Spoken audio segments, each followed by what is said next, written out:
Arestado ang isang babaeng wanted sa pagnanakaw sa dati niyang amo sa Taguig. Nahuli siya matapos subukang kumuha ng police clearance sa Quezon City. Balitang hatid ni James Agustin.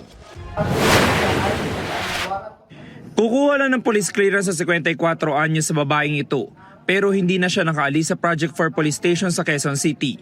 Nadiskubre kasi na mayroon siyang existing warrant of arrest para sa kasong qualified theft. Agad itong isinilbi sa kanya ng pulisya. Ang purpose niya is para maka-avail siya ng ID ng single mom. Binirify natin, binalidate natin kung siya ba yung nasa warrant of arrest. Nung tinanong natin yung babae na kumukuha, inamin niya na siya yun. Ayon sa pulisya, lumabas ang arrest warrant noong June 2022. Kinasuhan ng babae matapos sumanong pagnakawan ng kanyang amo sa Taguig City. Nag-work siya doon for 15 years as kasambahay. Then, pinailan siya ng kaso na qualified theft ng amo niya kasi nawalan ng almost 90,000 pesos. Matapos ang insidente, nagtrabaho pa na mahigit 1 taon sa ibang bansa ang babae bilang staff ng salon. Kauwi lang niya sa Pilipinas noong Enero.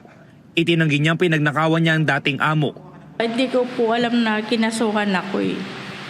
Tapos nakapunta po ako dito dahil may kamag-anak po ako dito sa Project 4. Yung allegation po na kayo nagnakaw doon ng pera, ano masasabi? Hindi po totoo yun. Nagtrabaho po ako sa kanila ng 15 years pero hindi ko po nagawa ng ganun. Nakapag-return of warrant na ang pulisya, tinihintay na lang ang commitment order mula sa korte. James Agustin nagbabalita para sa GMA Integrated News.